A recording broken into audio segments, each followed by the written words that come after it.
ce soir, Bezat Hashem, c'est l'Askar de notre Père. Vous avez sûrement vu les annonces dans l'auditorium du Kara Musica. Donc tout celui qui peut venir, ça nous fera évidemment plaisir, mais surtout à lui, j'imagine. Alors, dans la continuation de ce qu'on a dit jusqu'à présent, il y a une idée intéressante du Rav Etzraïm. Il dit voilà, donc on a expliqué la Shonara, évidemment c'est assourd de façon radicale. On a expliqué le cas dans lequel on parle, où on a entendu une information avec plusieurs personnes, donc ça devient quelque chose de public, on a expliqué.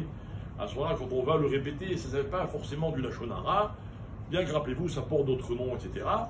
Mais surtout, on avait dit que quand on le raconte, on doit raconter uniquement ce qui est connu, mais avec beaucoup de précision. Donc on avait donné l'exemple d'une personnalité connue. Dans le grand public, on a appris que, donc c'est quelque chose qui est universellement connu.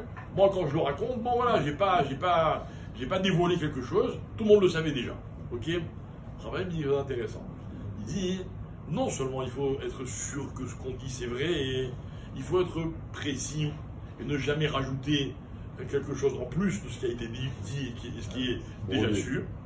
Mais il y a encore quelque chose de très intéressant. Il dit, si on le raconte à quelqu'un, et que cette personne a la tendance, elle, quand elle va le re-raconter, à exagérer, alors on retombe dans le Lachonara. D'accord? C'est-à-dire qu'en fait, nous, on n'en fait pas, mais lui, il va en faire. C'est-à-dire que moi, voilà, imaginez-moi, j'ai appris un bon Lachonara sur Réhouven, et Réhouven et Shimon, ils ne peuvent pas se supporter. Maintenant, ce qui a été dit sur Réhouven, c'est passé sur les réseaux, tout le monde le sait, il n'y a pas de problème, c'est Bérabim, Béfaressia. Donc moi, je dis, ah, super, apparemment, c'est pas du Lachonara. Bon, je vais juste informer Shimon. Et Shimon, il entend ça, et évidemment, qu'est-ce qu'il va en faire? Il va en faire des gorges chaudes, il va répéter à tout le monde, etc. Donc attention, parce que là, c'est-à-dire qu'en fait, quand on dit du Lachonara, on est aussi responsable de la façon dont celui qui m'entend, il va répéter ce que j'entends. D'accord? Maintenant, lui il répète, moi je dis A, et lui il va répéter A, B, C. D'accord? Moi j'ai pas dit le B et le C. Seulement, qu'est-ce que j'ai fait?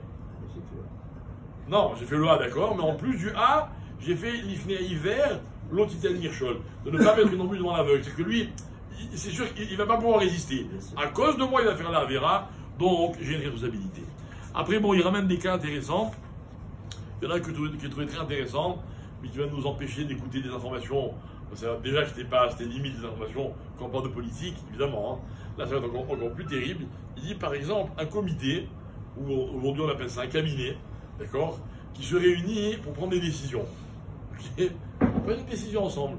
Alors, il y avait un concept qu'on appelait avant, hein, les Sheva Touvéaïr.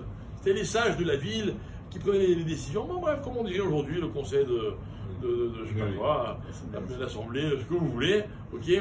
Et ils prennent une décision, d'accord. Prenons un exemple. Ils prennent une décision pour le bien des habitants, d'accord, des riverains. Ok, par exemple, je sais pas moi, ils décident de faire passer quelqu'un de poubelle, pas tous les 2 jours, mais tous les jours. Ah, tout le monde est content.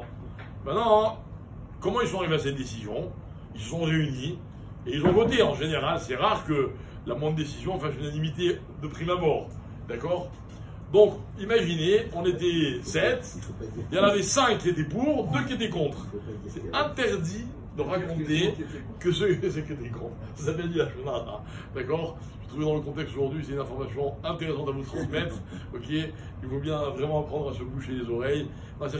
C'est que même de dire de quelqu'un que lui, il voulait, ah, il n'a pas fait parce que l'Oyat Salapoa, ça s'est pas concrétisé.